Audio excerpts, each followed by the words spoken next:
Hello বন্ধুরা, তোমরা সবাই কেমন আছো? আশা করি ভালো। আমিও ভালো আছি। ভিলেজ কিচেন অফ জয়া চ্যানেলে তোমাদের সকলকে ওয়েলকাম জানাই।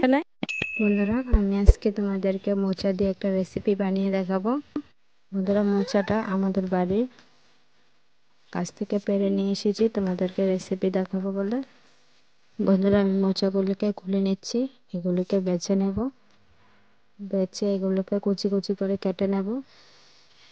এবারে আমি ধুয়ে কেটে নিয়েছি, কুচি কুচি করে মোচাটা কেটে নিয়েছি। বন্ধুরা, আমি এখানে পেঁয়াজ কুচি, কাঁচা লঙ্কা কুচি দিয়ে দিয়েছি।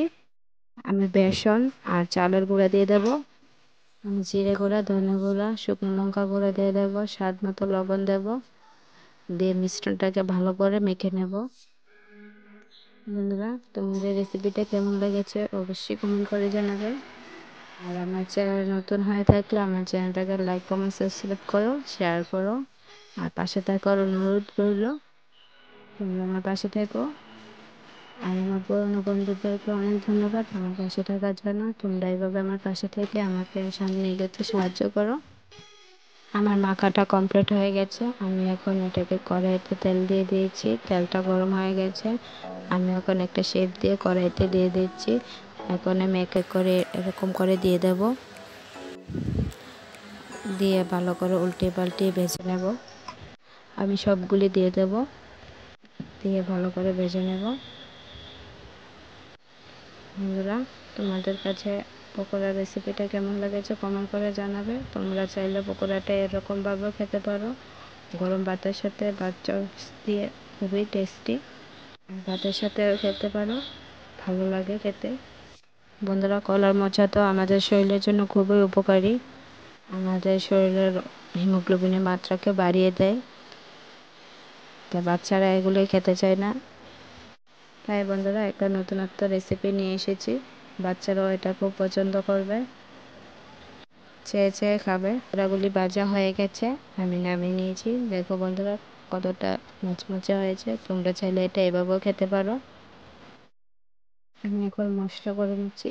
এখানে আদা, রসুন, পেঁয়াজ, জিরে বাটকে নিয়েছি একসাথে শিলনোড়ায়। আমি এখন কড়াইতে আলু ভেজে নিচ্ছি। টুকরো টুকরো করে এখন ভেজে নিচ্ছি। আলুগুলি লাল লাল করে ভাজা হয়ে গেছে। লবণ হলুদ দিয়ে আলুগুলিকে ভেজে নিত। এগুলি লাল লাল করে ভেজে নিচ্ছি। এগুলি ভাজা হয়ে গেছে। এরপর যে আমি একটু তেল দিয়ে দিয়েছি। তেলের মধ্যে বেটে রাখা মশলা দিয়ে দিয়েছি। বন্ধুরা, আমি এখানে জিরে বাটা, শুকনো লঙ্কা বাটা, রসুন পেঁয়াজ বাটা, আদা বাটা দিয়ে দিয়েছি। আমি ধনে গুঁড়ো দিয়ে দিয়েছি। মশলাটা কষানো হয়ে গেছে। আমি একটা তেজপাতা দিয়ে দিয়েছি। বন্ধুরা, আমি ভালো করে মশলাটাকে কষিয়ে নিচ্ছি। মশলাটা কষানো হয়ে গেছে।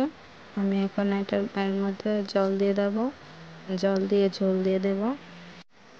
বন্ধুরা, আমি এটাকে মাংসের মতো রান্না করেছি।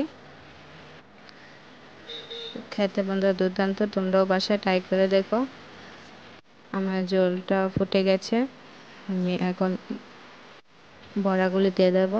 বন্ধুরা, আমরা তো বড়াই বলি, তো পকোড়াও বলা যায়, এটাকে বড়ও বলা যায়। আমি তাই বড়ও বললাম। আমি বেজে রাখা পকোড়াগুলি দিয়ে দিয়েছি। বড়াগুলি দিয়ে একটা বল কুটিয়ে নেব। বল কুটে গেছে। আমি এখন গরম মশলার গুঁড়া দিয়ে দিয়েছি। দিয়ে আমার রান্নাটা কমপ্লিট হয়ে গেছে। আমি নামিয়ে নিয়েছি। বন্ধুরা দেখো, খেতে তো দুর্দান্ত হয়েছে। তোমরাও বাসায় এভাবে রান্না করে দেখো, দারুণ লাগে। তোমাদের মূল্যবান সময় দিয়ে আমার ভিডিওটি দেখার জন্য তোমাদেরকে অসংখ্য ধন্যবাদ।